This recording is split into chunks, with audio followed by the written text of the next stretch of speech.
வணக்கம், welcome to Vignesh kitchen. இன்றைக்கி நம்ம வந்து ஜலதோஷம், கபம், உடம்பு வலி எல்லாத்துக்கும் ஒரு அருமையான ஈஸியான ஒரு மருந்து தயாரிக்க போகிறோம். இது வந்து என் பாட்டி எனக்கு சொல்லி கொடுத்தது. இதுக்கு வந்து சாப்பிட்டோம்னா அவ்வளோ நல்லாயிருக்கும். அதுக்கு எப்படி பண்ணணும்னு பார்க்கலாம். 1 டேபிள் ஸ்பூன் சர்க்கரை எடுத்து வச்சுருக்கேன். 1/2 டேபிள் ஸ்பூன் வந்து மிளகு பொடி உங்களுக்கு எப்படி வேணுமோ அது தகுந்த மாதிரி கூட்டி குறைச்சி போட்டுக்கோங்க. 1/2 கப்பு வந்து ஜலம் எடுத்து வச்சுருக்கேன்.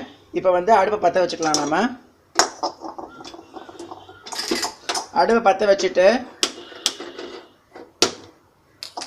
இனிமேல் இந்த கடாயை வச்சுட்டு கடாயை சூடாகிறதுக்குள்ளே இந்த 1 கப்பு சர்க்கரையை போட்டுக்கலாம்.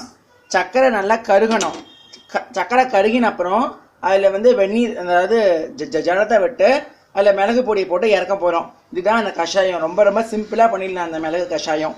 இப்போ சர்க்கரை கருகட்டோன்னு காமிக்கிறேன் உங்களுக்கு.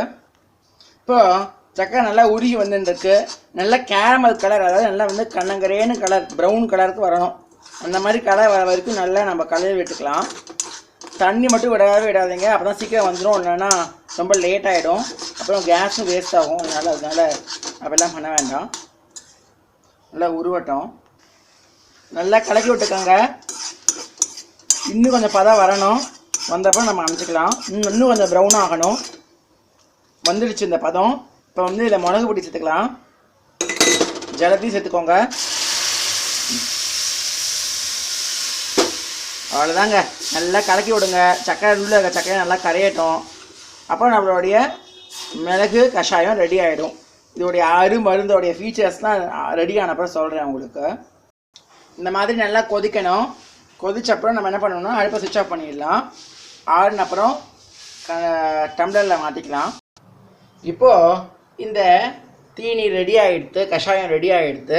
இந்த கஷாயத்துக்கு வந்து நிறைய நியூட்ரிஷனல் பெனிஃபிட்லாம் இருக்குதுன்னு சொன்னேன் இல்லையா, அதுதான் சொல்ல போகிறேன். இப்போது இந்த கபத்துக்கு வந்து சர்வரோக நிவாரணி இது மட்டும் கிடையாது. கபம், சளி, உடம்பு வலி, பிளட் சர்க்குலேஷன் எல்லாத்துக்குமே வந்து இது வந்து அருமருந்தாக அமையும். அது மட்டும் சொல்லக்கூடாது. மிளகு சேர்த்துருக்கோம், சர்க்கரை சேர்த்துருக்கோம். சர்க்கரை தான் நம்மளுக்கு சளியை உண்டாக்குமே.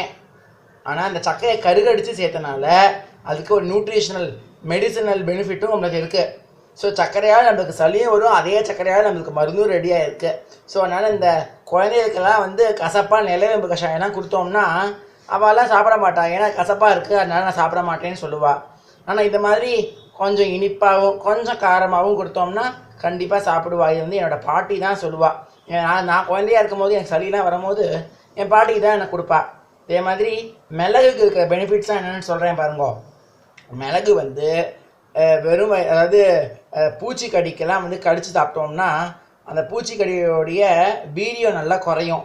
அது மட்டும் இல்லை, கொலஸ்ட்ராலுக்கெல்லாம் வந்து மிளகு வந்து ரொம்ப அருமையான மருந்துன்னு வந்து ஆயுர்வேதாவில் வந்து சொல்லியிருக்கா.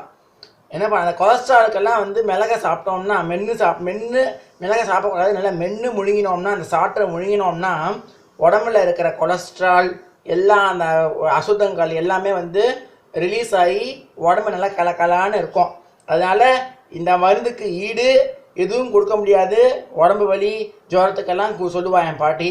அதனால் இந்த மிளகு கஷாயத்தை உங்கள் ஆற்றுல எல்லோரும் கண்டிப்பாக இருக்கிற மாதிரி நேரத்தில் இருக்கிற போது ட்ரை பண்ணி பார்த்துட்டு உங்கள் லைக்ஸ் அண்ட் கமெண்ட்ஸை போஸ்ட் பண்ணுங்கள். என்னோடய சேனலை கண்டிப்பாக சப்ஸ்கிரைப் பண்ணி வச்சுக்கோங்க. உங்களோட ஃப்ரெண்ட்ஸ் எல்லாருக்கும் ஷேர் பண்ணுங்கள்.